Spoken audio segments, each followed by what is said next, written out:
वासुदेवाय।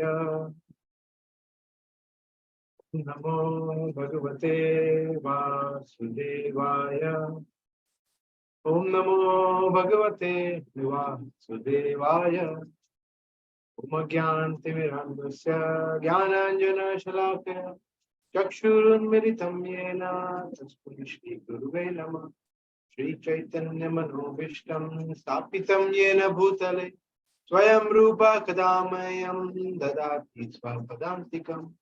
जय श्री कृष्ण चैतन्य प्रभु नित्यानंद श्री अद्वैत गदाधर श्रीवासदि गौर भक्त वृंद।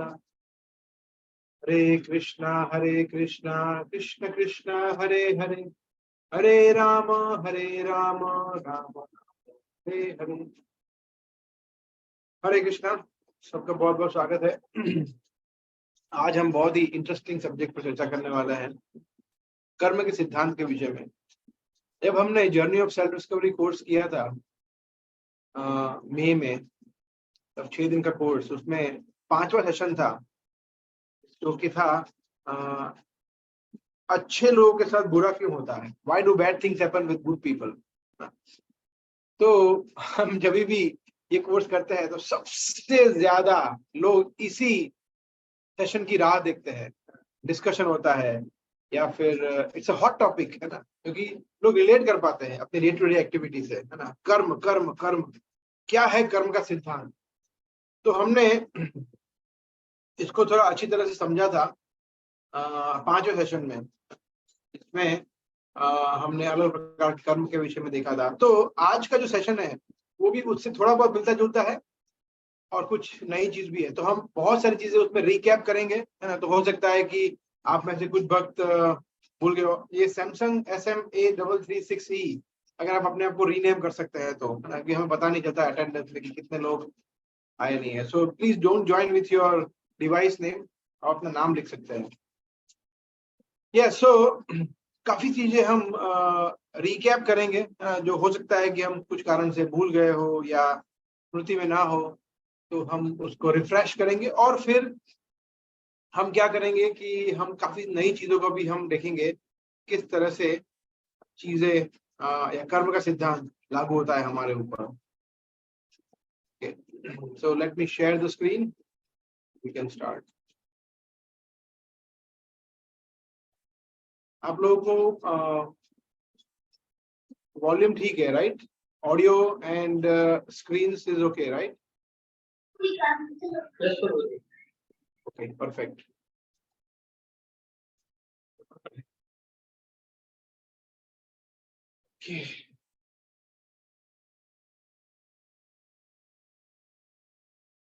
आज का टॉपिक बहुत इंटरेस्टिंग है। जैसे मैं बता रहा था, role of karma in deciding my destiny, कि मेरे भाग्य को निर्धारित करने में कर्म का क्या रोल है, क्या योगदान है।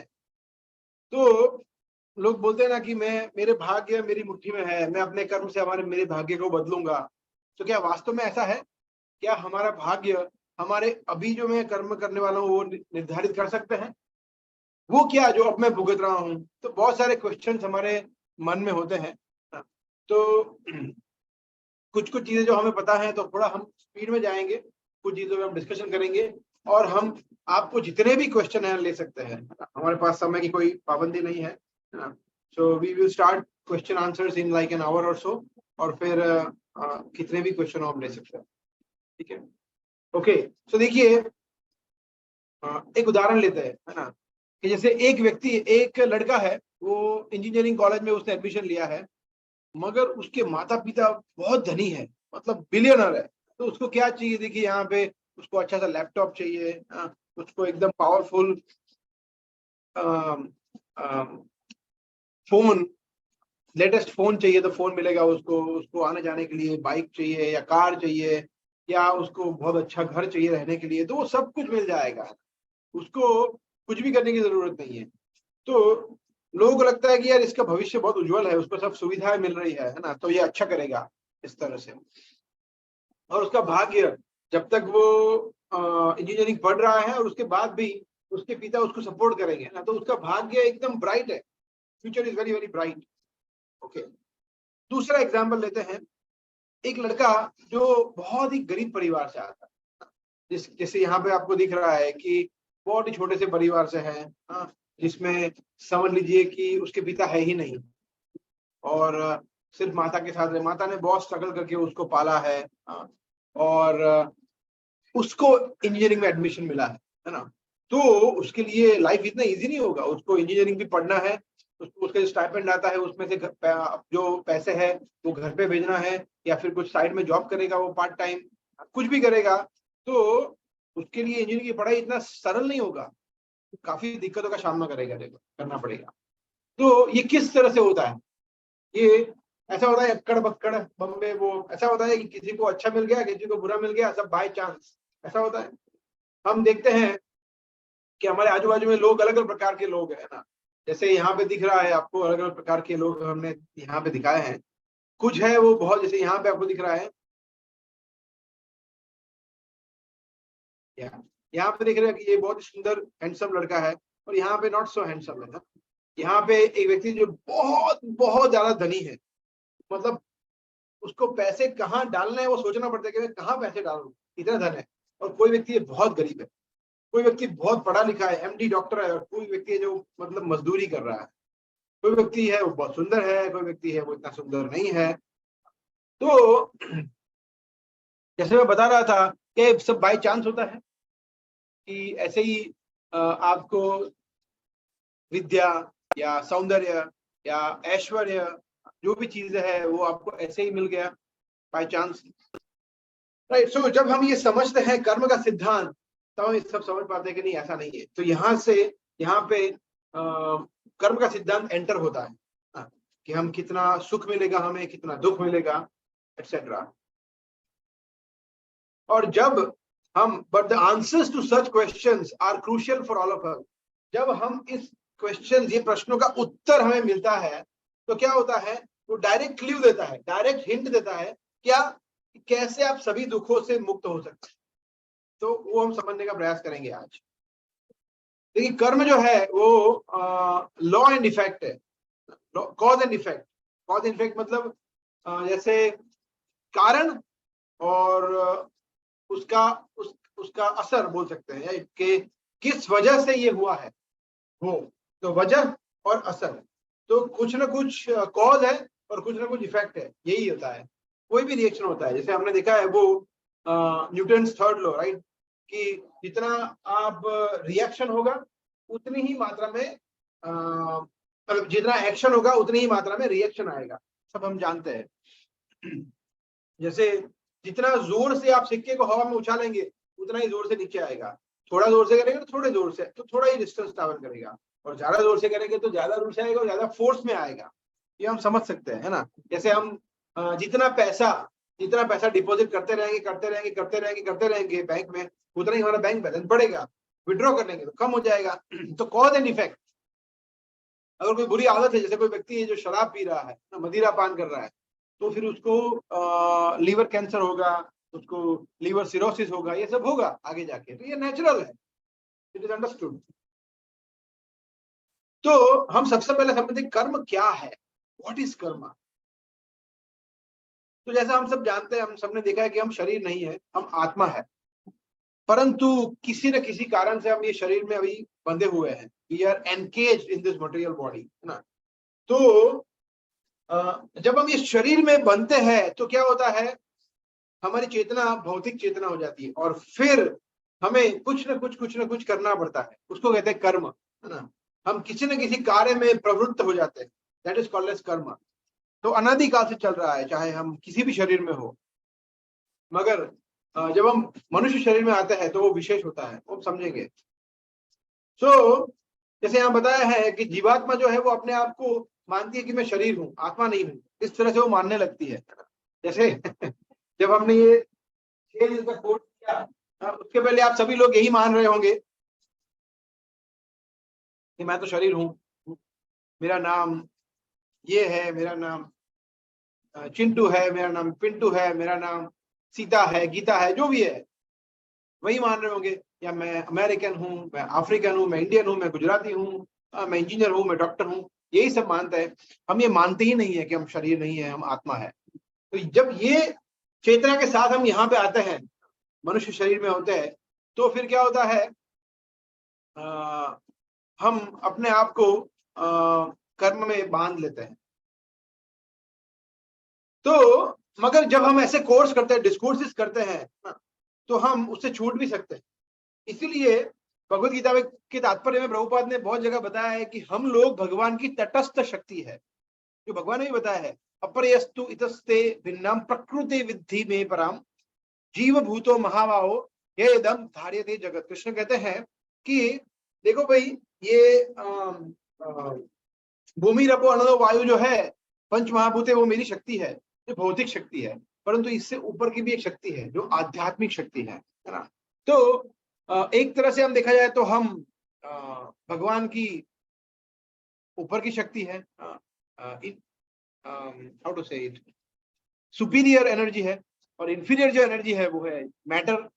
परंतु दूसरी तरह से देखा जाए तो जैसे हम सब जानते हैं कि मोस्टली हम सब माया में होते हैं, जो कि मैटर है ये, परंतु हम योग माया में या आध्यात्मिक शक्ति में जब हम जा पाते हैं, बहिरंगा शक्ति में, भगवान की सॉरी अंतरंगा शक्ति में, तब हम वास्तव में कर्म से मुक्त हो सकते हैं। तो हमारे लिए दो ऑप्शन है, या तो इसलिए हमें कहा जाता है तटस्थ शक्ति। यहाँ पे लिखा है, देखिए शब्द है marginal energy, you are saying right, marginal energy. Marginal energy का मतलब तटस्थ शक्ति, मतलब या तो हम माया में रह सकते हैं, या हम योग माया में रह सकते हैं, या भगवान की अंतरंगा शक्ति राधा रानी के कंट्रोल में रह सकते हैं, या फिर हम बहिरंगा शक्ति दुर्गा देवी के कंट्रोल में रह सकते हैं। अभी हम दुर्गा देवी कंट्रोल में है। हम ये प्रयास कर रहे हैं इस्कॉन में जुड़ने के बाद, भगवत गीता श्रवण करने के बाद, हरे कृष्ण मंत्र का जप करने के बाद, कि कैसे हम भगवान की अंतरंगा शक्ति राधा रानी के कंट्रोल में आए और भगवान की सेवा में जुड़े। अभी हम सेवा हमारी कर रहे हैं, ये इसीलिए हम कर्म में फंसे हुए हैं, कर्मों में। और भगवान ने पूरे गीता में सब जगह बताया है, कर्मापि न निबध्यते कर्मापि मुच्यते विमुच्यते, कि इस तरह से कार्य करेंगे तो हम कर्म के बंधन से मुक्त हो पाएंगे, कर्म में फंसेंगे नहीं। प्रभुपाद उदाहरण देते हैं कि अगर हम एक समुद्र के किनारे खड़े हो, है ना, तो हम दो चीज में हो सकते हैं, दो में से एक केस में, या तो हम पानी में है या फिर हम भूमि पे है, दोनों जगह नहीं हो सकते, है ना। जैसे कभी कभी लगता है कि पानी आता है और हमें समुद्र के किनारे में लगता है कि हम पानी में है, मगर तुरंत पानी चला जाता है तो हम भूमि में रहते हैं।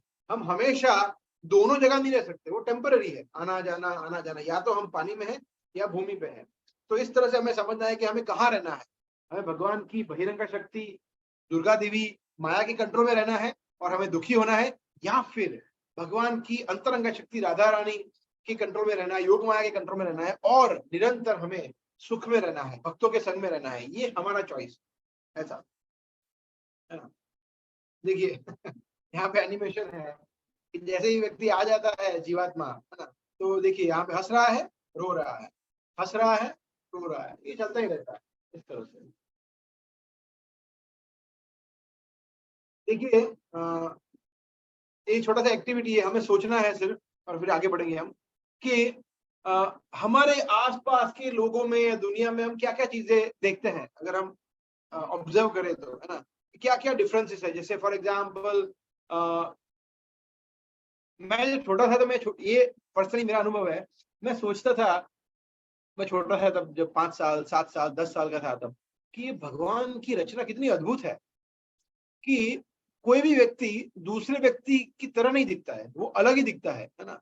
कोई भी हो, मतलब डिट्टो नहीं दिखता है, कुछ ना कुछ तो डिफरेंस होता है, चाहे वो जुड़वा ही क्यों ना हो वो व्यक्ति। और बाकी तो हम देखिए रहे कितने सारे वैरायटी, और भगवान की वैरायटी कभी खत्म नहीं होती, आती रहती आती रहती आती रहती। आप सोचिए, कभी ऐसा नहीं स्टॉक खत्म हो गया, अभी सब एक जैसे ही व्यक्ति आएंगे, सब एक जैसे दिखने वाले, ऐसा होता नहीं है। तो मैं सोच रहा था कि भगवान की क्या रचना है ना। और ये देखते हैं ना हम कि किसी का मुंह है जो गोल है, किसी का लंबा है, चौड़ा है, मोटा है, नाटा है, अलग प्रकार का लोग है। तो किस तरह से ऐसा होता है, हाँ। जैसे कुछ व्यक्ति जो है वो देखिए यहाँ पे बहुत अच्छी तरह से आगे बढ़ रहा है, किस व्यक्ति धक्के खा के आगे बढ़ रहा है। तो ये हम समझ सकते हैं कि हम देख रहे हैं तो किस तरह से होता है। हम सब जानते हैं पद्म पुराण में बताया है, जलजा नवलक्षाणी स्थावरा लक्ष विंशति कृम्यो रुद्र सांख्य का पक्षी नाम 10 लक्षाणाम त्रिंशम लक्षाणी पाशवा चतुर्लक्षाणी मानुष, है ना। 9 लाख प्रकार की जलचर वनस्पति योनि है ना। फिर नहीं सॉरी 9 लाख प्रकार की जलजा नवलक्षाणी जलचर समुद्र में रहने वाली है। फिर उसके ऊपर आता है 20 लाख प्रकार की योनि है वनस्पति योनि स्थावरा। फिर 11 लाख प्रकार के कीड़े मकोड़े रेंगने वाले वो होते हैं सरीसृप वगैरह रेप्टाइल्स। और पक्षी नाम 10 लक्षाणाम 10 लाख प्रकार के पक्षी होते हैं। 30 लाख प्रकार के 4 पैर वाले पशु होते हैं। और फिर 4 लाख प्रकार के मनुष्य होते हैं। तो ये 84 लाख योनि जब होती है तो कभी कभी हम मनुष्य बनते हैं, कभी हम देवता भी बन सकते हैं, कभी हम चूहा बनते हैं, कुछ भी पक्षी वृक्ष पशु कीड़े मकोड़े सब बनते हैं। और ये है कर्म के अनुसार, हमारे कर्म के अनुसार हम बनते हैं।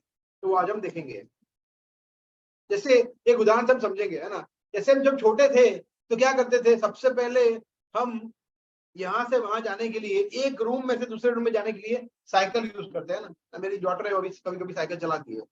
फिर थोड़े हम नीचे जाते हैं तो ट्राई साइकिल जो होती है 3 पैर वाली 3 व्हील वाली, उससे हम आगे बढ़ते हैं। और हम जब स्कूल जाते हैं तो 2 पैर वाली, या फिर 10 साल के होते हैं 7 साल के होते तो हम 2 पहियों वाली साइकिल चलाते हैं। फिर और आगे बढ़ते हैं तो क्या करते हैं, बाइक चलाते हैं। फिर और आगे बढ़ते हैं तो हम कार चलाते हैं। कोई व्यक्ति है जो ट्रेन चलाता है, कोई व्यक्ति बस चलाता है, कोई व्यक्ति हवाई जहाज चलाता है। तो शरीर तो हमारा एक ही है, बट अलग अलग हमारे कर्म के अनुसार जैसे हम ग्रो करते हैं, हम अलग अलग साधन चलाते हैं। तो ये जो मनुष्य शरीर है वो भी कृष्ण कहते हैं ईश्वर सर्व 18वें अध्याय का 61वां श्लोक है। कृष्ण कहते हैं ईश्वर सर्वभूतानां हृदये श्री अर्जुन तिष्ठति भ्रामयन् सर्वभूतानि यंत्रारूढ़ानि मायया। कृष्ण कहते हैं कि यंत्र, ये जो शरीर है वो यंत्र के समान है, और जो आत्मा है वो मेन ड्राइवर है ना। तो जैसे हम अलग अलग चीजों को ड्राइव करते हैं, ऐसे ही शरीर को भी हमारे कर्म के अनुसार हम ड्राइव करते हैं। कभी हम कॉकरोच के शरीर में होते हैं, कभी मछली के शरीर में, कभी मनुष्य के शरीर में। तो जैसे जैसे हमारे कर्म है उसके अनुसार हम अलग अलग शरीर में जाते हैं। इस बहुत ही सिंपल है समझना, है ना। तो ये देखिए एक एनिमेशन है, आप देखिए।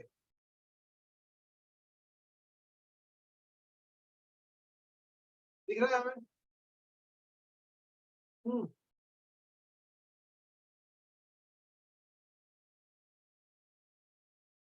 एक्चुअली हमारे साथ ऐसा ही होता है, अलग अलग शरीर बदलते हैं और फिर कुछ ना कुछ हम बदलते रहते हैं ना।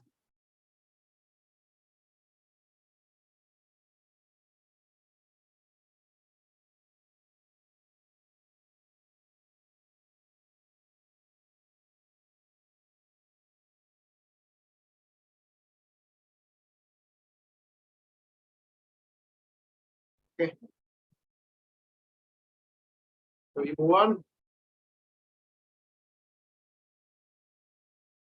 ओके, नेक्स्ट पॉइंट हम समझ सकते हैं गुड और बैड कर्म। पाप कर्म क्या है, पुण्य कर्म क्या है ना। सो जनरली अगर व्यक्ति अच्छी तरह से धनी है, अच्छा दिखता है, अच्छे पढ़े लिखे घर में है, अच्छा उसका एजुकेशन है, समझ सकता है, सब कुछ अच्छा है, तो मतलब उसने प्रीवियस लाइफ में, पिछले जीवन में अच्छे कर्म किए होंगे, ये समझ सकते हैं हम। क्योंकि भागवत में बताया है जन्म ऐश्वर्य सुत श्री के 4 चीजें हमारे कर्म के अनुसार मिलता है। एक सेकंड, जन्म मतलब अच्छे परिवार में जन्म, फिर ऐश्वर्य, श्री श्रुत और श्री, है ना। तो ये 4 चीजें जो है वो हम देखते हैं कि अगर हमने अच्छे कर्म किए होंगे तो हमें अच्छा मिलेगा। परंतु अगर व्यक्ति बहुत ही खराब अगली दिखता है, या कुछ डिसेबिलिटी है, या फिर उसको खाने पीने की दिक्कत है, या फिर बहुत ही एजुकेशन वाइज बहुत ही पुअर है, इस तरह से, या गरीब है, तो मतलब ये समझ सकते कि उसने पाप कर्म किए होंगे अपने प्रीवियस लाइफ में। ये हमें समझना है किस तरह से। एक सेकंड ना, let me change my battery, but we can continue. Let me change the camera meanwhile. एक सेकंड।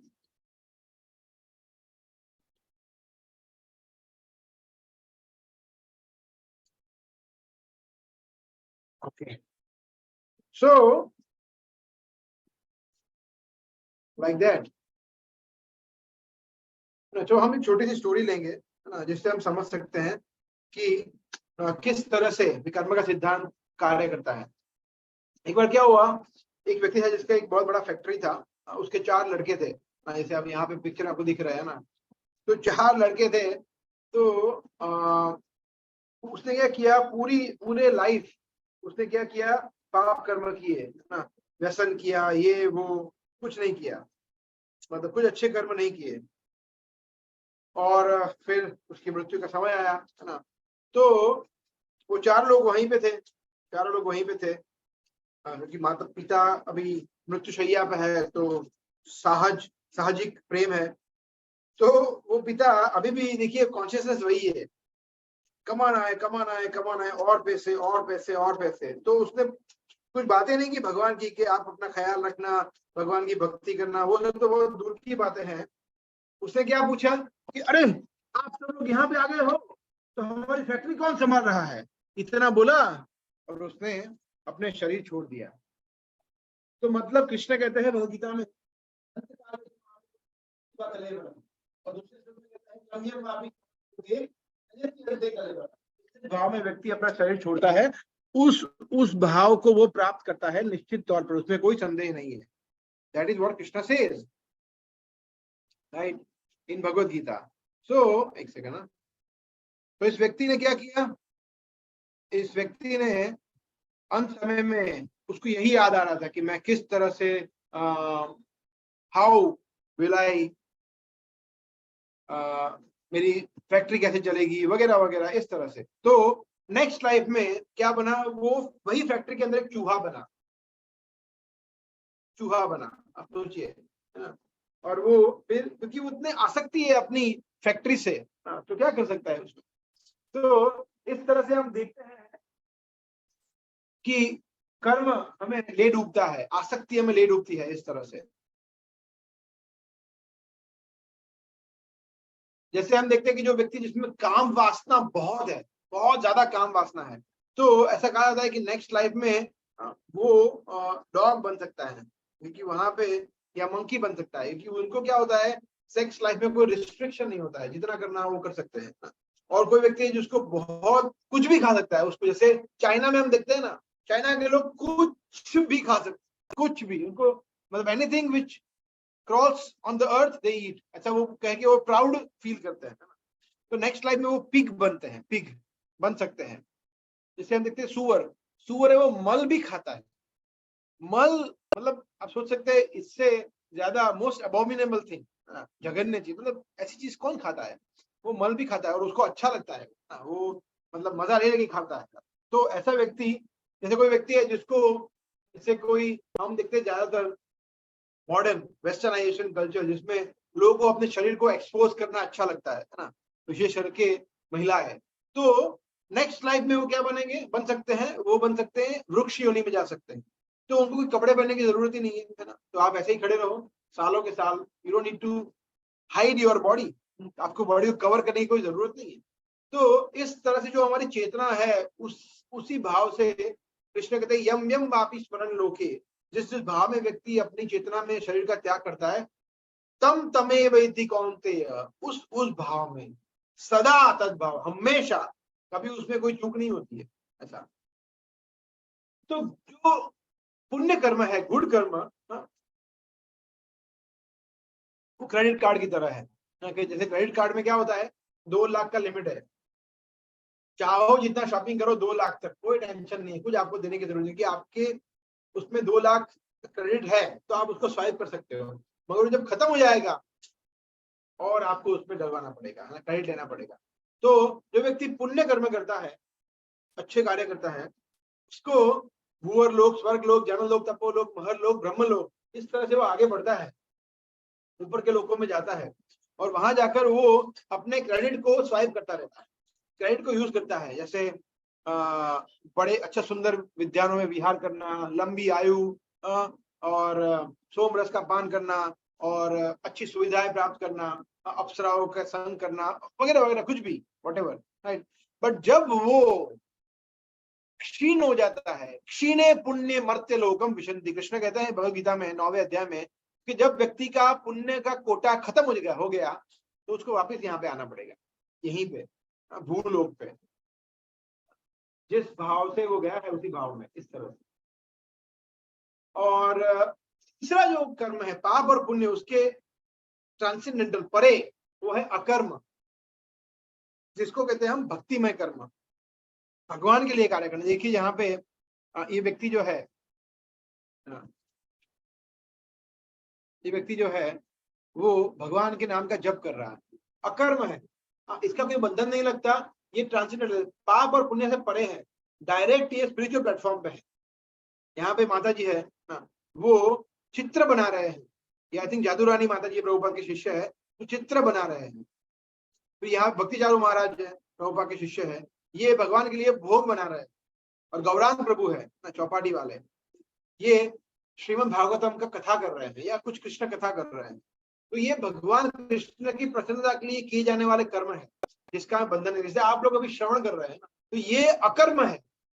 ये आप जो भी बुधवार को या शुक्रवार को या जब भी आप कृष्ण कथा श्रवण करते हैं, तो आपकी लाइफ में से ये 1 घंटा 1.5 घंटा पाप भी नहीं है, पुण्य भी नहीं है, वो दिव्य हो गया, वो अकर्म हो गया, जो आपकी लाइफ के परमानेंट बैंक बैलेंस हो गया आपका। ये हमेशा भक्ति का आपका बैलेंस परमानेंट हो गया, कभी खत्म नहीं होता है ऐसा।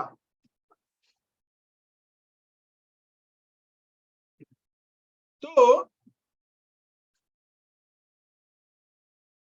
हम देखते हैं किस तरह से अकर्म हेल्प करते हैं हमें। जब हम भगवान की भक्ति में जुड़ते हैं ना, भगवान की नवदा भक्ति में जुड़ते हैं, श्रवण करते हैं, कीर्तन करते हैं, भगवान को भोग लगाते हैं, एकादशी का पालन करते हैं, पुरुषोत्तम महीने में हम मंगला आरती में जाते हैं, वगैरह वगैरह, जो भी हम भक्ति के विधि विधानों का पालन करते हैं, तो धीरे धीरे क्या होता है कि हमें कर्म में प्रवृत्त होने की हमारी जो इच्छा होती है वो खत्म हो जाती है। मतलब हमें संसार से विरक्ति आती है कि ये क्यों करने का, बाहर जाके मैं खाना क्यों खाऊं, रेस्टोरेंट में जाके खाना क्यों खाऊं, पापमय कार्य में क्यों जुड़ूं, स्मोकिंग क्यों करूं, ड्रिंकिंग क्यों करूं, इलिसिट सेक्स क्यों करूं, गैम्बलिंग क्यों करूं, असत्य क्यों बोलूं, किसी को झूठ क्यों बोलूं, निंदा क्यों करूं। धीरे धीरे धीरे धीरे धीरे हम पापमय कार्यों में से छूट जाते हैं और हमारे कर्म के बंधन से मुक्त हो जाते हैं, और हम धीरे धीरे सिर्फ और सिर्फ भगवान कृष्ण के लिए कार्य करते हैं, जो कि हमें जन्म मृत्यु के चक्कर से मुक्त करता है, अकर्म, इस तरह से। और हमें कहाँ ले जाते हैं, जैसे यहाँ पे दिख रहे हैं ना, ये एक डिवोटी है, भक्त है, वो भगवान के धाम जा रहा है फुल स्पीड से। आप लोग भी अभी भी, आप लोग ऑलरेडी ये जर्नी पे पहुंच चुके हैं। यहाँ पे देखिए, आपको बैकग्राउंड में ये चित्र दिख रहा है ना, जहाँ पे कोई व्यक्ति क्या कर रहा है, किसी और ग्रह पे जाने का प्रयास कर रहा है। व्यक्ति तो नहीं जा पाता है, बट सैटेलाइट भेजते हैं, है ना। हम में से कोई व्यक्ति किसी भी ग्रह पे जा नहीं सकता, नील आर्मस्ट्रांग भी गया नहीं है, ये सब फालतू चीजें हैं। बट एनीवे, अगर हमें फुल स्पीड से इस पृथ्वी से किसी और ग्रह पर जाना है, वैकुंठ जगत पर जाना है, सर्वोच्च ग्रह पर जाना है, गोलोक वृंदावन में जाना है, तो सिर्फ एक ही माध्यम है, भक्ति में जुड़ने का, जो अभी हम प्रैक्टिस कर रहे हैं इस तरह से। देखिए, भक्ति योग जो होता है वो सीधा भगवान के लिए होता है। भक्ति योग जो होता है वो देश भक्ति या पत्नी भक्ति, पति भक्ति, देवताओं की भक्ति, ऐसा नहीं होता है। परम भगवान कृष्ण विष्णु के लिए जो होता है उसको कहते हैं bhakti yoga. What is that shloka?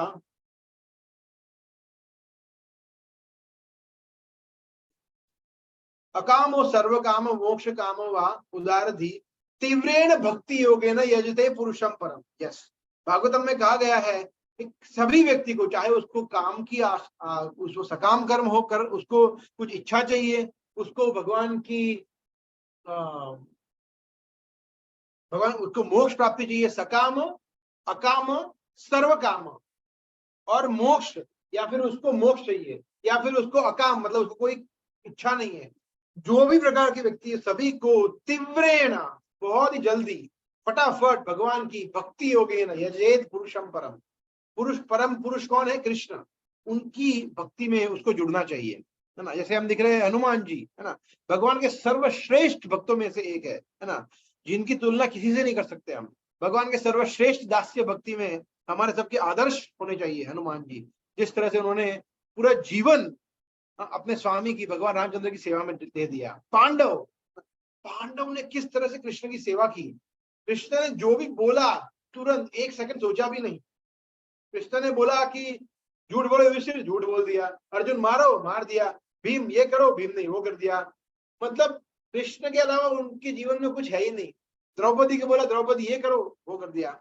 ऐसा अर्जुन, तो ये इन लोगों ने अपना जीवन कृष्ण की सेवा में दे दिया, भगवान की सेवा में दे दिया। ऐसे ही हमें भक्ति योग में जुड़ना है। हम देखते हैं पुण्य कर्म, और कोई लोग सोचते हैं कि देखियो भाई ये भक्ति कर रहे हैं और पुण्य कर्मों सेम ही है। जैसे किसी मटेरियल एक्टिविटी कर दिया, जैसे अनाथ आश्रम खोल दिया, वृद्धाश्रम खोल दिया, किसी को भूखे को खाना खिला दिया, या एजुकेशन में किसी को हेल्प कर दी, या किसी एनजीओ में डोनेशन कर दिया, है ना, स्पेशली एबल्ड लोगों के लिए हमने कुछ दान दिया, वगैरह वगैरह। वो कर्म और हरे कृष्ण महामंत्र का जप कर दिया, या कुछ भक्ति में कर्म कर लिया, वो दोनों सेम ही हुआ ना? अच्छा कर्म हुआ ना? नहीं, आसमान जमीन का फर्क है उसमें। हमें यहाँ पे पुण्य कर्म करना चाहिए, उसमें कोई कोई दो राय नहीं है। आप किसी की हेल्प करो, मगर कृष्ण को ऐड करो उसमें, क्योंकि अदरवाइज वो हमें बांध लेंगे। अगर जैसे फॉर एग्जाम्पल समझ लीजिए, आगे आई थिंक उदाहरण है, if I am not wrong, हाँ ये तो ओके। तो पहले ये देखते हैं कि उसमें क्या हो गया कि पाप कर्म कर रहे हैं, वो बहुत बुरी तरह से जेल में फंसेंगे। मतलब वो पशु योनि में जाएंगे, जो जिसको हम समझ सकते हैं कि C class jail, third class jail है वो। और अच्छे कर्म करेंगे तो सेलिब्रिटी बनेंगे, हाँ, या फिर धनी बनेंगे, हाँ, तो वो ए क्लास जेल है, मगर जेल ही है वो। मनुष्य जीवन में भी हमें जन्म मृत्यु जरा व्याधि आने ही वाला है, तो वो जेल में के जेल में ही रहेंगे। तो जेल में क्यों रहना है? जेल से बाहर निकलना है। जैसे यहाँ पे उदाहरण है कि अगर आप फ्री में पानी दे रहे हो, हाँ, तो नेक्स्ट लाइफ में आपको कभी भी पानी की कोई दिक्कत नहीं रहेगी। हमेशा 24 आवर्स आपको पानी का एक्सेस मिलेगा। इस तरह से अगर आप किसी को स्कूल में नोटबुक वगैरह बांध रहे हो, तो नेक्स्ट लाइफ में आपको एजुकेशन अच्छा मिलेगा। में अगर आप किसी को यूनिफॉर्म बांट रहे हो, या कुछ और कर रहे हो, या भोजन बांट रहे हो, तो नेक्स्ट लाइफ में आपको भोजन की कमी नहीं रहेगी। इस तरह से कर्म का सिद्धांत कार्य करता है। जो अच्छा कार्य आपने किया, नेक्स्ट लाइफ में आपको उसी तरह से वो रिटर्न मिलेगा। मगर हमें वो नहीं चाहिए, हमें कृष्ण प्राप्ति चाहिए, कृष्ण भक्ति चाहिए। इसीलिए भक्ति में कार्य में अकर्म में जुड़ना है हमें। जैसे ये बीच का पिक्चर है ना, वो जैसे हम समझते हैं कि ये क्या है, नरक योनि है, समझ लीजिए। राइट साइड का पिक्चर है, वो है स्वर्ग योनि। इसमें बहुत ही सुविधाएं होती है। तो या तो हम स्वर्ग में जाएंगे, या नरक में जाएंगे, या यहीं पे रहेंगे। परंतु हमें जाना कहाँ पे? यहाँ पे देखिए, वैकुंठ जगत। इतना सुंदर दृश्य है, चिंतामणि धाम है। इसका वर्णन है भगवद गीता ब्रह्म संहिता में। चिंतामणि प्रकर सद्म सुकल्प वृक्ष, लक्षावृतेषु सुरभिरभिपालयन्तम्, लक्ष्मी सहस्त्र शत संभ्रम सेव्यमानम्, गोविंदमादि पुरुषम तमहं भजामि। ब्रह्म संहिता में ब्रह्मा जी कहते हैं कि चिंतामणि धाम है। चिंतामणि धाम मतलब वहां पे एक एक पत्थर, चिंतामणि टच स्टोन है, आप उसको कहीं भी उसको टच करें, वो सोना बना सकता है, पारस बना सकता है। फिर लक्षावृतेषु, लक्षावृतेषु मतलब जो भी कल्प वृक्ष, जो भी वृक्ष है वो कल्प, भगवान के धाम में जो भी वृक्ष है वो कल्प वृक्ष है। मतलब जैसे यहाँ पे आप जाएंगे आम के वृक्ष के नीचे, है ना, तो वहां पे आपको क्या मिलेगा? आम ही मिलेगा, है ना। तो आम के वृक्ष के नीचे आपको एप्पल नहीं मिलेगा। पर भगवान के धाम के आप वृक्ष के नीचे जाएंगे और बोलेंगे कि मुझे खीर खाना है, खीर मिल जाएगा। गुलाब जामुन खाना है, गुलाब जामुन। मुझे पुलाव खाना है, पुलाव मिल जाएगा। आप जो चीज मांगोगे वो मिलेगा। इसको कहते हैं कल्प वृक्ष, जो हमारी समझ से परे है, मगर भगवान के धाम में ऐसा है। फिर सुरभि, जो गाय है वो सुरभि गाय है, जिसको आप 24 आवर्स दो सकते हैं। 24 आवर्स वो अमृत तुल्य दूध देती है। यहाँ पे ऐसा नहीं है, राइट। और लक्ष्मी सहस्त्र शत संभ्रम सेव्यमान, कहीं कहीं कहीं लाखों लाखों लक्ष्मियां लाइन में खड़े रहते हैं सेवा करने के लिए भगवान कृष्ण की। ऐसे गोविंद है, एक लक्ष्मी देवी नहीं, लक्ष्मी सहस्त्र शत, अनेकों अनेकों लक्ष्मी देवी उनकी सेवा करते हैं। ऐसे कृष्ण का धाम है ना। तो और भी वर्णन है जो हम कभी जैसे और बताया है, श्रीय कांता कांता परम पुरुष कल्प तरवो ध्रुवा भूमि चिंतामणि गणमयी तोयम अमृतम। और भी आगे है वर्णन जो हम बाद में कभी देखें। ब्रह्म संहिता बहुत सुंदर भगवान का ग्लोरिफिकेशन है जो ब्रह्मा जी ने किया है, जिसमें ये वैकुंठ जगत का वर्णन है। तो हमें वहां पे जाना है, यहाँ नहीं रहना है।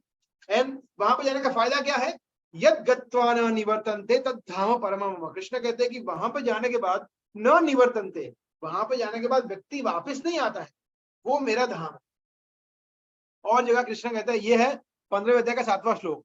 और कृष्ण कहते हैं 4थे अध्याय में, दिस श्लोक इज आई थिंक 9th श्लोक, एनीवे कृष्ण कहते हैं जन्म कर्म च मे दिव्यम एवं यो वेत्ति तत्वतः त्यक्त्वा देहम पुनर्जन्म नैति मामेति सो अर्जुन। कि इस देह को त्यक्त्वा, त्याग करने के बाद नैति, क्या नैति, पुनर्जन्म नैति, पुनर्जन्म नहीं होता है, मामेति, वो मेरे पास आता है, ऐसा।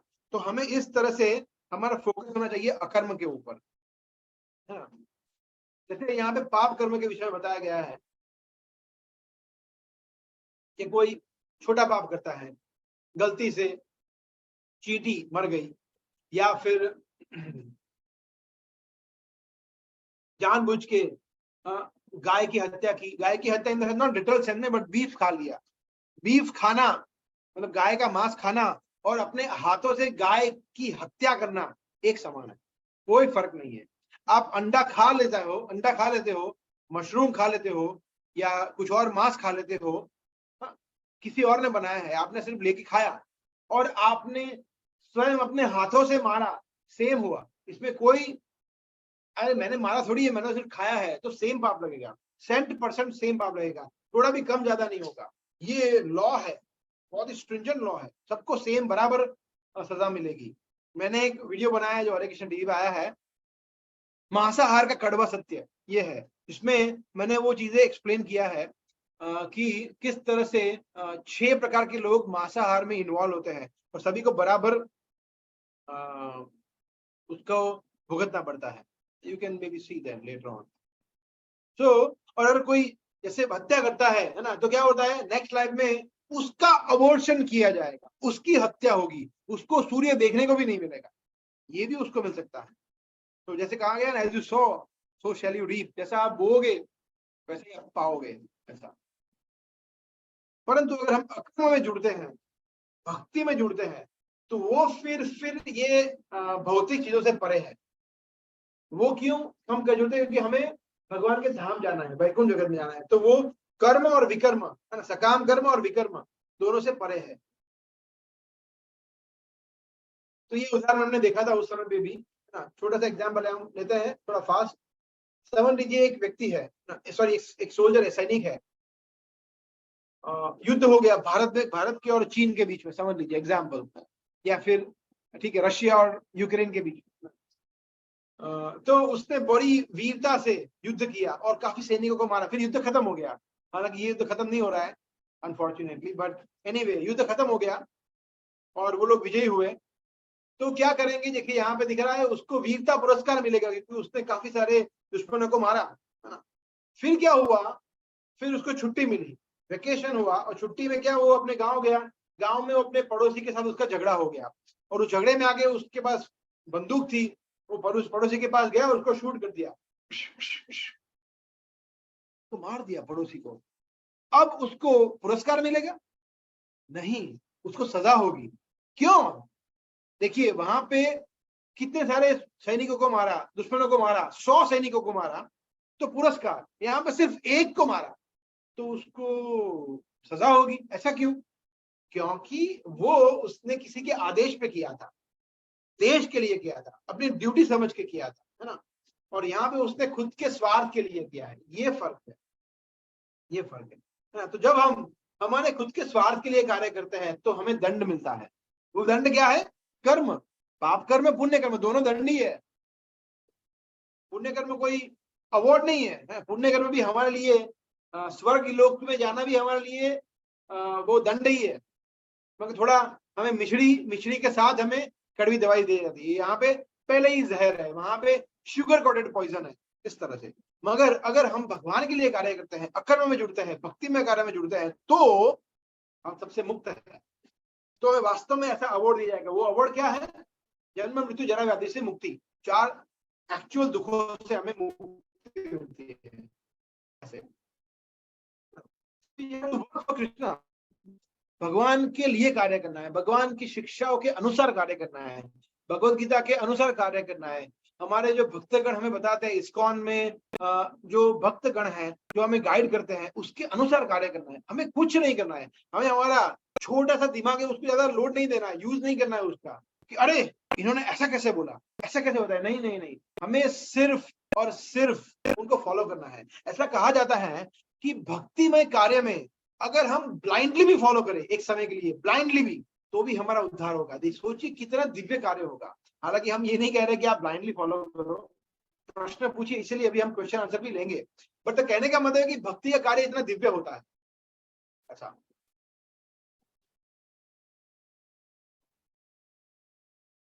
एक ही उदाहरण है, श्वेता उपनिषद में उदाहरण है ये, कि 2 पक्षी है जो एक वृक्ष पर बैठे हैं।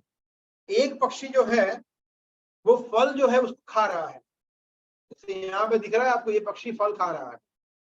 और दूसरा पक्षी जो है वो देख रहा है, खा नहीं रहा है, सिर्फ देख रहा है, साक्षी है। इसी तरह से परमात्मा जो है वो हमारे शरीर, जो वृक्ष क्या है, वृक्ष हमारा शरीर है। जो ये खाने वाला पक्षी है वो हम है, आत्मा। और वृक्ष क्या है? इंद्रिय विषय वस्तु जो हम भोग करते हैं वो। और जो साक्षी पक्षी है वो कौन है? परमात्मा। परमात्मा क्या है? उपद्रष्टा अनुमंता। उपद्रष्टा का मतलब है साक्षी, और अनुमंता मतलब परमिशन गिवर, जो वो परमिशन देते हैं कि ठीक है करो करो करो करो, तो कभी अपोज नहीं करते। तो हमें, अगर हम सिर्फ वृक्ष फलों को खाए रहेंगे, तो वो सब कुछ नोट हो रहा है, चाहे अच्छे कार्य हो बुरे कार्य हो, सब कुछ नोट हो रहा है। और इस तरह से हम सुख और दुख में लिप्त हो जाते हैं। हमें क्या करना चाहिए?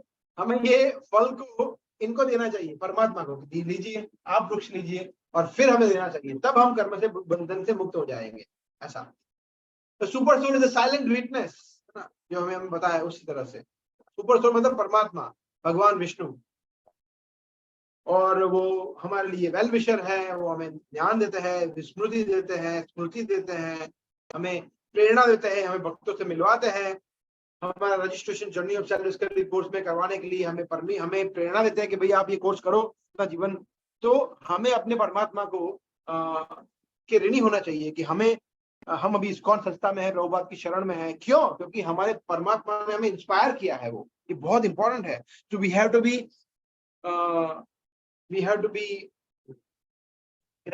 हमें ग्रेटिट्यूड होना चाहिए। We have to be gratified towards Krishna, towards super soul. ऐसा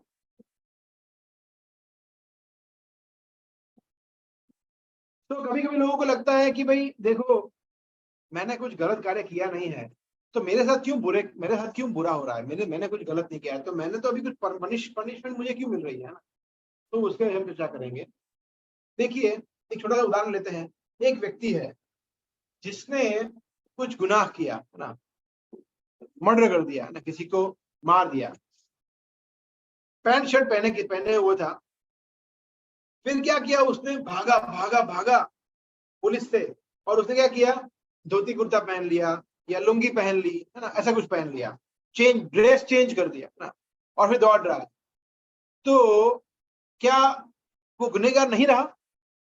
नहीं, पुलिस फिर भी उसको पहचान लेगी ना, पुलिस उसको पकड़ लेगी और उसको सजा होगी, भले ही उसे। तो जैसे ही हमने किसी और लाइफ में, किसी और शरीर में हमने कर्म किया है, लोग बोलते हैं कि भाई देखो, इसी जन्म के कर्म यहाँ पे मिलते हैं, जो हो गया वो हो गया। ऐसा नहीं होता है, पिछले जन्मों के कर्म भी हमें भुगतने पड़ते हैं। ऐसा नहीं है, क्योंकि हमने सिर्फ शरीर बदला है, हमने ड्रेस बदला है, आत्मा वही है। तो गुनहगार तो वही भी, अभी भी वही के वही। ये उदाहरण से हम समझ सकते हैं, है ना। हो सकता है कि पुलिस गलती कर दे, पहचान ना पाए, मगर परमात्मा, यमराज, दंड देने लोग कभी गलती नहीं करते। उनका परफेक्ट होता है न्याय सिस्टम। आपने कोई भी शरीर में गुनाह किया, आपको उसका भुगतान करना ही होगा।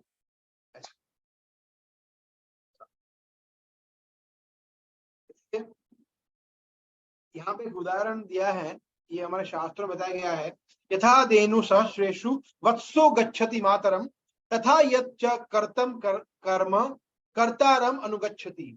जैसे हम देखते हैं कि एक बछड़ा है ना, गाय का बछड़ा, वो हजारों हजारों गायों में से भी अपनी माँ को ढूंढ लेगा, वो ढूंढ लेगा। वैसे ही हमारे कर्म जो है वो हमें ढूंढ लेते हैं और हमें पीछे छोड़ते नहीं है। तो इसलिए हमें कर्म करने से पूर्व बहुत ही सावधान रहना है कि एक बार कर्म हो गया तो उसके कॉन्सिक्वेंसेस आने वाले, चाहे हमने कितना भी हम शरीर से बच जाए। तो उसके उदाहरण कुछ लेंगे हम। एक छोटा सा उदाहरण है ना, कि जैसे एक व्यक्ति है, उसने राइस, इसे आपको सिंपल एग्जाम्पल बता रहा हूँ, सिंपल लैंग्वेज में। एक व्यक्ति है, उसने राइस लिया, राइस खरीदा है ना, चावल के दाने खरीदे, मगर वो ऐसे काले पीले काले थे, अच्छे वाले नहीं थे। वो उसने एक जार में डाला जो नीचे से खुलता है, वो डिब्बा नीचे से खुलता है, उसने डाला। अभी उस क्या किया कि अगले साल नेक्स्ट ईयर उसका जो चावल आया वो अच्छा वाला आया, तो उसने ऊपर डाला टैंक में या डिब्बे में, है ना। मगर पहले उसने डाला हुआ कौन सा है, खराब वाला। तो पहले तो खराब वाला ही आएगा, अच्छा वाला नहीं आएगा। और एक, अरे मैंने तो अच्छे चावल डाले थे, मगर वो तो बाद में डाले ना, पहले तो आपने खराब वाले चावल डाले ना, तो पहले तो वो खराब वाले ही बाहर आएंगे, फिर अच्छा वाला आएगा। तो कभी कभी हम जब माला का जप करते हैं या भक्ति में जुड़ते हैं तो हमारे पिछले कर्म बाहर आते हैं, है ना। हम और कामुक हो जाते हैं, गुस्सा और करते हैं, या फिर हम और पाप करने की हमारी चेष्टा करते हैं। तो हमें ये समझना चाहिए कि हमारे पाप कर्म बाहर आ रहे हैं, हमारा शुद्धिकरण हो रहा है। उसका मतलब ये नहीं कि भक्ति को स्टॉप कर देना है, उसका मतलब है कि भक्ति का प्रोसेस वर्क कर रहा है, हमारे पाप कर्म बाहर आ रहे हैं, उसको स्टॉप करना है। अभी पाप कर्मों को भक्तों को डिस्कस करके, कंसल्ट करके, इस तरह से पॉजिटिवली हमें लेना है। तो इस तरह से हम समझ सकते हैं प्रिंसिपल ऑफ री इनकारनेशन, पुनर्जन्म का सिद्धांत हम समझ सकते हैं। क्योंकि पुनर्जन्म में क्या होता है कि जो आपने लास्ट लाइफ में किया है उसका गति, उसका जो कर्म है वो हमें यहाँ पे भी मिलता है इस तरह से। इसलिए पुनर्जन्म इज वेरी वेरी साइंटिफिक।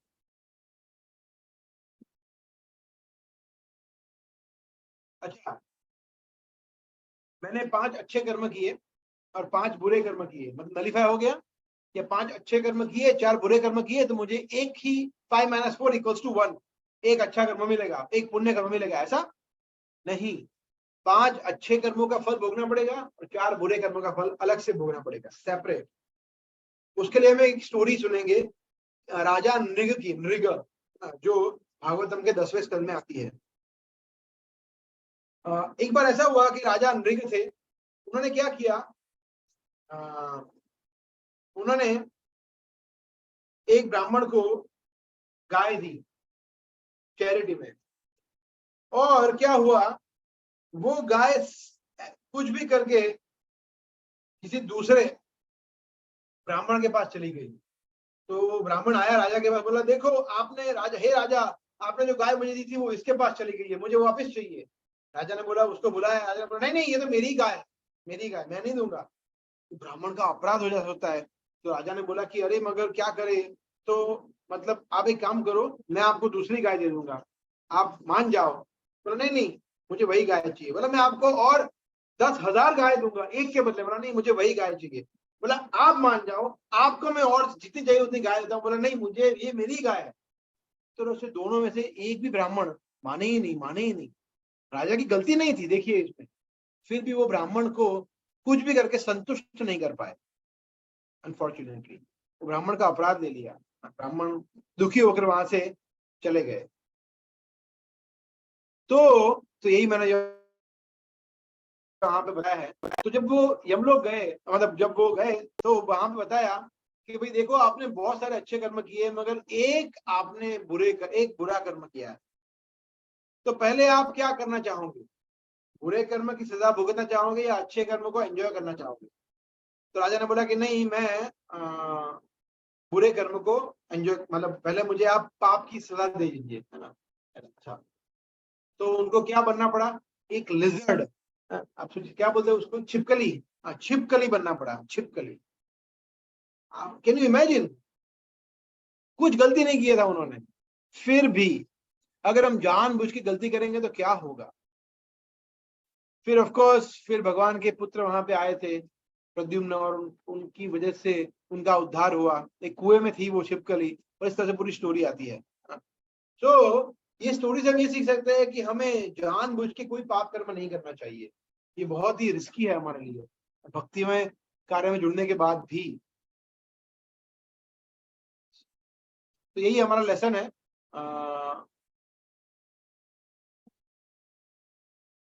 जैसे अम्बरीश महाराज का दूसरा उदाहरण है। अम्बरीश महाराज ने क्या किया था, अपने सभी इंद्रियों को भगवान कृष्ण की सेवा में जोड़ा था। जैसे अपने हाथों को भगवान के श्रृंगार करने में, या भगवान के भक्तों को स्पर्श करने में जोड़ा था, अपनी आंखों को भगवान के दर्शन करने में जोड़ा था, अपने जीवा को भगवान के प्रसाद को टेस्ट करने में, तुलसी पत्र को टेस्ट करने में, नाक को भगवान को ऑफर किए हुए फूल को स्मेल करने के लिए जोड़ा था, पैरों से वो चलकर भगवान के धाम जाते थे, हाथों से भगवान के मंदिर की सफाई करते थे। इस तरह से हर एक इंद्रियों को भगवान की सेवा में उन्होंने एंगेज किया। यही हमें भी करना है, तभी हम बच पाएंगे, नहीं तो हम नहीं बच पाएंगे। हमारी सभी इंद्रियां बहुत स्ट्रांग है, आंख, कान, त्वचा, जीवा, नाक, कर्मेंद्रिय, ज्ञानेन्द्रिय, सब एकदम स्ट्रांग है, बहुत ही बलादीव नियोजित। हाँ, मतलब अर्जुन कृष्ण को कहते हैं कि ऐसा क्यों लग रहा है कि मुझे बलपूर्वक पाप करने के लिए कोई अंदर झोंक रहा है, ना चाहते हुए भी मैं पाप कर रहा हूं, ऐसा क्यों हो रहा है कृष्ण। तो कृष्ण उत्तर देते हैं। सो इस तरह से हमें भगवान की भक्ति में कार्य में जुड़ना है, सभी इंद्रियों को भगवान की सेवा में जोड़ना है, नवदा भक्ति में जुड़ना है। किस तरह से, इसके लिए आप भक्तों को कंसल्ट कर सकते हैं कि किस तरह से मैं हमारी सभी इंद्रियों को भगवान की सेवा में जोड़ूं, 24 आवर्स मैं अकर्म में रहूं। ये भाव होना चाहिए हमारा। जॉब करते हुए, बिजनेस करते हुए आपको छोड़ना नहीं है ऐसा। जैसे ब्रह्म संहिता में बताया गया है कि व्हाट इज द श्लोक का, यम क्रोध काम सहज प्रणयादि भीति वात्सल्य देह गुरु गौरव सेव्य भावे, नहीं नॉट दैट श्लोक, anyway I am forgetting that श्लोक, जिसमें कहते हैं कि जो भगवान का भक्त है वो सभी प्रकार के कार्य से मुक्त हो जाता है, ऐसा सभी प्रकार के कर्मों से मुक्त हो जाता है। यस्त्विंद्र, यस ये श्लोक है, यस्त्विंद्र गोप मथवेंद्र महो स्वकर्म बंधानुरूप फल भाजम आतनोति कर्माणि निर्दहति किंतु च भक्ति भाजाम। निर्दहति मतलब जल के भस्म हो गए कर्म, किसके, भक्ति भाजाम, जो भक्ति में कर्म में जुड़े हुए हैं उनके सभी कर्म जल के भस्म हो गए। वरना क्या है, इंद्र इंद्र इंद्र गोप मतलब छोटा सा कीड़ा होता है, इंद्र गोप, वहां से लेकर इंद्र राजा तक सब लोग कर्मों में फंसे हुए हैं, मगर जो भक्ति में जुड़े हुए हैं वो फिर सभी कर्मों से मुक्त हो जाते हैं। तो इसलिए हमें क्या करना है, हमें भगवत गीता, श्रीमद् भागवतम जैसे ग्रंथों का अध्ययन करना है, भगवान के दर्शन करना है, श्रृंगार करना है, भोग को ऑफर के प्रसाद ग्रहण करना है, चैंटिंग करना है। इस तरह से अगर हम करेंगे तो फिर हम भगवान की भक्ति में कर्म जुड़ते हैं, अकर्म में जुड़ते हैं।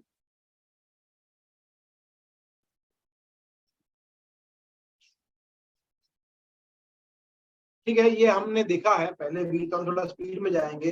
दो प्रकार के कर्म होते हैं, इंस्टेंट कर्मा, डिलेड कर्मा, है ना। इंस्टेंट कर्म मतलब इस तरह से कुछ उदाहरण है, देखिए, ओ देखिए किसी पशु को ये व्यक्ति परेशान करने का प्रयास कर रहा है, देखिए इंस्टेंट कर्म, तुरंत ही उसको उसका रिजल्ट मिल गया है ना, उसको सीरियसली सीवियरली इंजोर हो गया, तो उसको कहते हैं इंस्टेंट कर्म।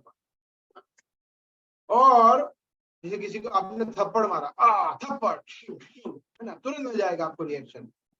अगर किसी चोर को पकड़ा गया तो उसको फिर मारा जाएगा। और अगर अगर मैं कोई मतलब बहुत ही ज्यादा खा लिया है, तो थोड़े समय के बाद उसकी प्रतिक्रिया मिलेगी कि कुछ समय के बाद, मेरा 2 घंटे के बाद, 4 घंटे के बाद। तो देखिए समय समय पे, है ना, किसी को चाटा मारा, तुरंत हमें चाटा मारता है। किसी चोर को किसी चोरी किया तो कुछ समय, कुछ मिनटों के बाद उसको पकड़ के मारते हैं। और हमने कुछ खाया तो कुछ घंटों के बाद हमें फिर रियलाइज होता है। सिमिलरली कुछ वर्षों के बाद भी किसी ने कुछ किया तो उसको वर्षों के बाद भी उसकी सजा मिल सकती है।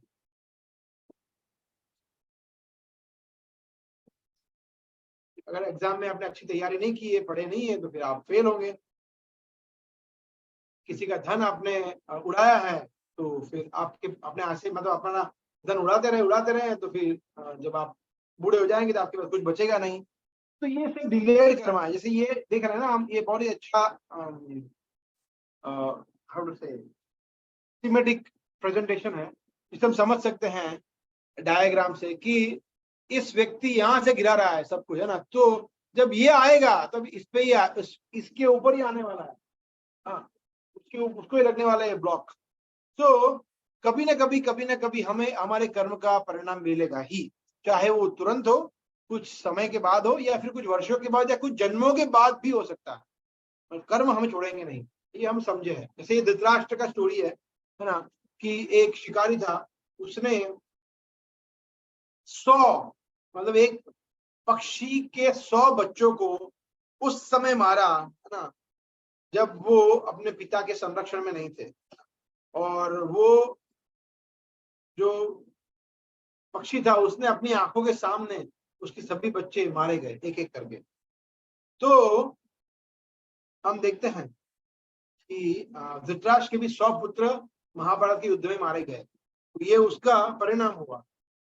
मगर वो 50 वर्ष पूर्व किया था। तो कोई बोल सकता है कि 50 वर्ष के बाद ऐसा क्यों हुआ? हाँ, क्योंकि 50 वर्ष तक धृतराष्ट्र को पुण्य कर्म करने पड़े ताकि उसको 100 पुत्र हो। पुण्य कर्म हुए तब जाके 100 पुत्र हुए। मगर वो जो एक पाप कर्म किया था, 100 पुत्र के 100 पुत्र मारे गए। पाप तो देखिए, पुण्य पाप एकदम बैलेंस हो गया ना। मतलब कर्म हमें कभी छोड़ते नहीं, कुछ भी कर लो। तो प्रारब्ध और संचित कर्म, है ना, इसको विषय थोड़ा समझेंगे। प्रारब्ध कर्म क्या है, संचित कर्म क्या है।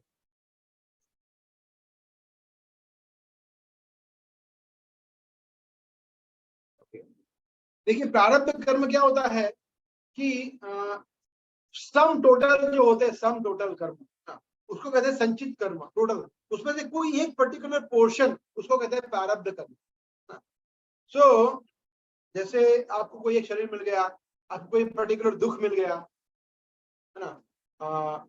जैसे समझ लीजिए, प्रारब्ध कर्म का मतलब क्या हो गया कि आपको एक शरीर मिल गया, एक पर्टिकुलर बॉडी मिल गया, मगर एक दुख मिल गया, सुख मिल गया। तो वो अलग अलग प्रारब्ध कर्म है। अगर संचित कर्म मतलब पूरा टोटल कर्म, टोटल आपको कितना मिलेगा, इस तरह से। Anyway, we'll go. परंतु जैसे यहाँ पे बताया, कृष्ण 18वें अध्याय में बता रहे हैं कि प्रारब्ध हो, संचित हो, और फिर आगे ये भी है, या कूटम बीज फलोन्मुख प्रारब्ध। इसमें से कोई भी प्रकार के कर्म हो। कूटम का मतलब है कि मतलब बहुत ही शुरुआत में मतलब अभी वो कर्म बने नहीं है। सीड मतलब डिजायर, के इच्छा हो रही है। फलोन्मुख मतलब वो फ्रुक्टिफाई हो गए हैं। और प्रारब्ध मतलब उसके रिएक्शन। इसमें से कुछ भी हो, सब कुछ एक ही सेकंड में कृष्ण की शरण में जाने से वो हम उससे मुक्त हो सकते हैं। सर्वधर्मान परित्यज्य माम एकम शरणम व्रज, अहम त्वाम सर्व पापेभ्यो मोक्षयिष्यामि मा शुचः। ये बहुत ही फेमस श्लोक है भगवद गीता का। मे भी सबसे बड़ा, सबसे प्रसिद्ध श्लोक यही है गीता का, कि कृष्ण कहते हैं कि सभी चीजों को छोड़ के मेरी शरण में आ जाओ, मैं सभी प्रकार के पाप कर्मों से तुम्हें मुक्त कर दूंगा, डरो नहीं। इस तरह से यहाँ पे उदाहरण है ना। कुछ बीज होते हैं, वो तुरंत एक एक वीक में, 2 वीक में बड़े हो जाते हैं। कुछ होते हैं वो महीनों लगते हैं। कुछ एक एक 2 2 साल, 5 5 साल के बाद उसमें फ्रूट आते हैं। तो इसी तरह से हमारे कर्म भी इसी तरह से होते हैं।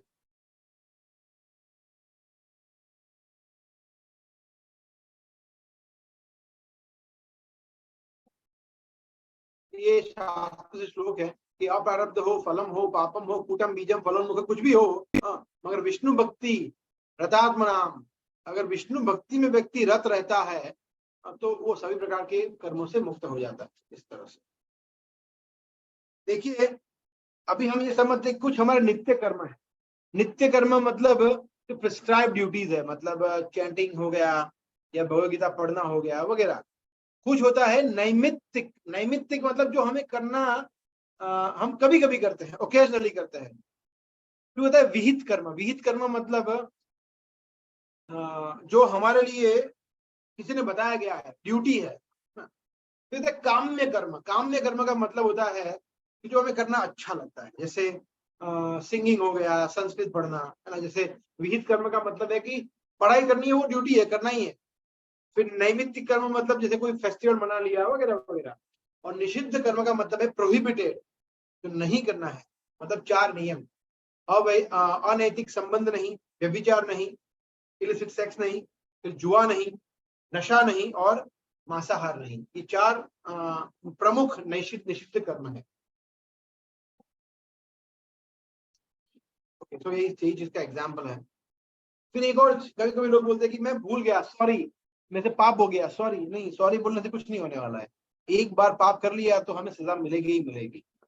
इग्नोरेंस इज नो एक्सक्यूज, कि हमें पता नहीं है। पता नहीं है तो पता करना है, पढ़ना है गीता, भक्तों से सुनना है, मगर पाप कर्म में प्रवृत्त नहीं होना है।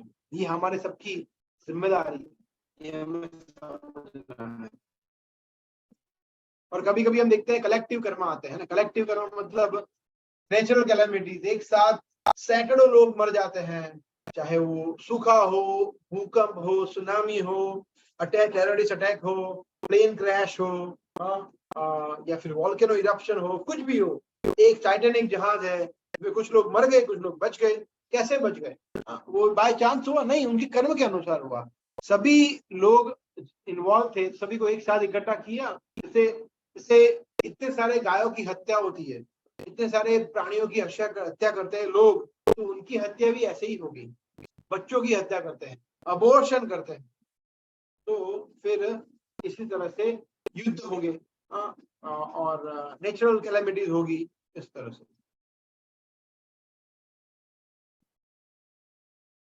Okay, so next question is, कैसे हम कर्म से मुक्त हो सकते हैं और ये पुनर्जन्म में फंसना ही नहीं है, भगवान के धाम ही जाना है, कैसे? तो उसी के लिए है भक्ति, है ना। इसमें उदाहरण गीता में कृष्ण कह रहे हैं कि जैसे एक कमल पुष्प है, पत्र है, उसमें अगर आप देखना, उस पे आप पानी छिड़केंगे तो पानी घूमता रहेगा, वो गीला नहीं होगा।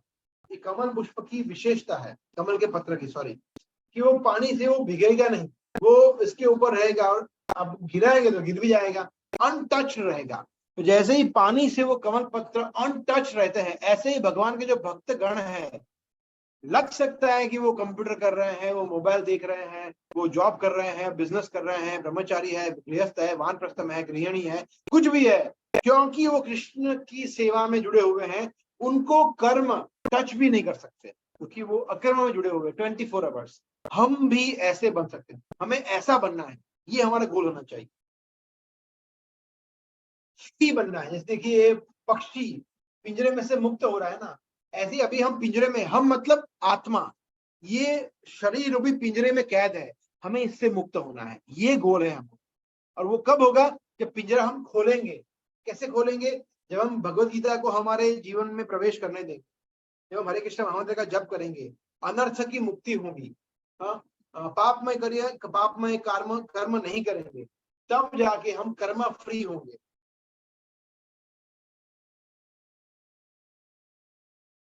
ओके, तो वी कैन स्टॉप हियर। तो हमने काफी चीजें देखी आज, कि कर्म क्या है, पाप कर्म क्या है, पुण्य कर्म क्या है,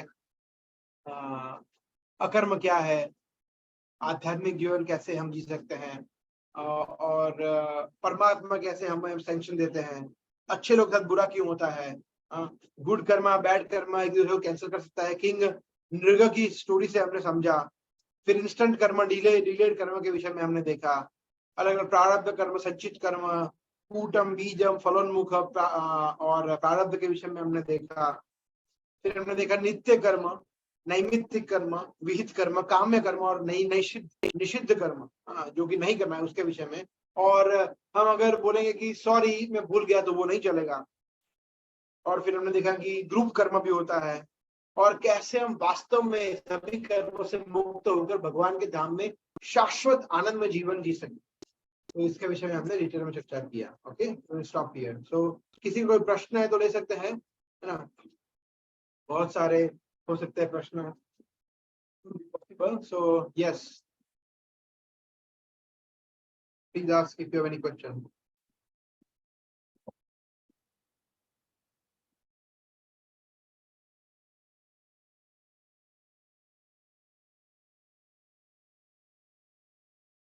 no question?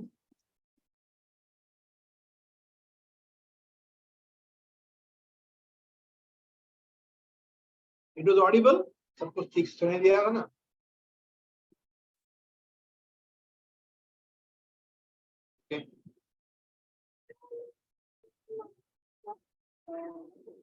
Yes, Nitin Prabhu, you want to ask something? हाँ प्रभु जी, मेरा एक क्वेश्चन है। ये जैसे आप बता रहे थे कि विष्णु जी और कृष्ण जी, इनमें क्या डिफरेंस है विष्णु जी और कृष्ण जी में? ओके, जैसे कि बोला जाता है कि कृष्ण जी तो सुप्रीम है, तो फिर विष्णु जी का क्या रोल है और रिस्पॉन्सिबिलिटी? यस। सो इसके विषय में हम डिटेल में चर्चा करेंगे। ये संडे को शायद हम वो श्रवण फेस्टिवल करने वाले हैं, अगर बारिश नहीं हुई तो मोस्ट लाइकली हम करेंगे। बट फिर भी मैं आपको उत्तर बता रहा हूँ ब्रीफ में। कृष्ण और विष्णु में एक तरह से देखा है तो कोई अंतर नहीं है, और अंतर है भी। समझ लीजिए, कृष्ण जो है वो प्राइम मिनिस्टर है, मगर वो अपने घर पे है। और विष्णु जो है वो भी प्राइम मिनिस्टर है, मगर वो अपने ऑफिस में है। तो अगर आप संबंध बनाना चाहते हैं तो किससे बनाना चाहेंगे? आप नरेंद्र मोदी जी के फ्रेंड बनना चाहेंगे, या उनके ऑफिशियल फ्रेंड बनना चाहेंगे, या क्लोज फ्रेंड बनना चाहेंगे, घरेलू फ्रेंड? तो यस, हम वही चाहेंगे। हम उनके मतलब एकदम ऐसे उनके कंधे पे हाथ रख पाए, अरे नरेंद्र क्या चल रहा है, हाउ आर यू, वगैरह वगैरह, तो वो हम चाहेंगे। तो कृष्ण से हम संबंध स्थापित कर सकते हैं इस तरह से, दास्य भाव में, साख्य भाव में, वात्सल्य माधुर्य भाव में। भगवान विष्णु से एक ही भाव में सेवा होती है, ऐश्वर्य भाव में, कि भगवान आप हमारे स्वामी हैं।